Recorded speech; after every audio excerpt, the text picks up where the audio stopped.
আমি হাইব্রিড আওয়ামী লীগার না।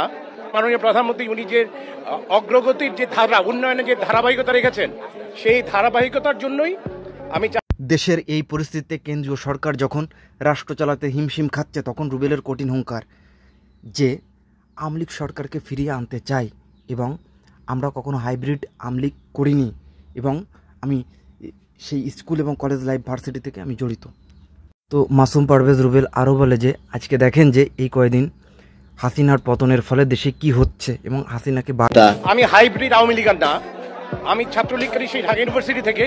আমি এখন আনতে চাই, তা না হলে রাষ্ট্র আজকে যাদের হাতে, এবং তিনি ব্যাপারটা এরকম ডিপ্লোম্যাটিক ওয়েতে বলে যে ছাগল দিয়ে কখনো হাল চাষ হয় না। ব্যাপারটা এরকম যে যারা ওইখানে আছে তিনি তাদের যোগ্যতা নিয়েও প্রশ্ন করেছেন যে এই সব ছেলেমেয়েরা এরা দেশ চালানোর কী বোঝে এবং দেশে আজকে যে অরাজকতা হচ্ছে, আমরা হাসিনাকে ফিরিয়ে আনতে চাই এবং হাসিনাকে ফিরিয়ে আনবে এবং আওয়ামীপন্থী হিসেবে একজন রুবেল এটা চাইতেই পারেন এবং এটা নিয়ে রীতিমতো সোশ্যাল মিডিয়ায় কিন্তু একটা সরগরম পড়ে গিয়েছে।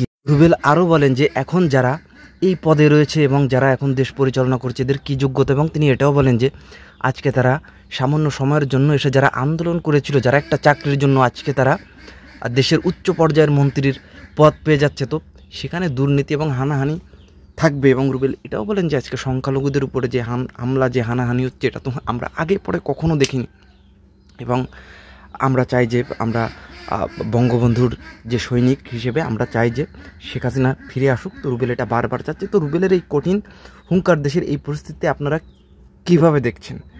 আপনারা কি আওয়ামীপন্থী হিসেবে কি আসলে রুবেলের এটা পক্ষে না বিপক্ষে জানাবেন কমেন্ট করে।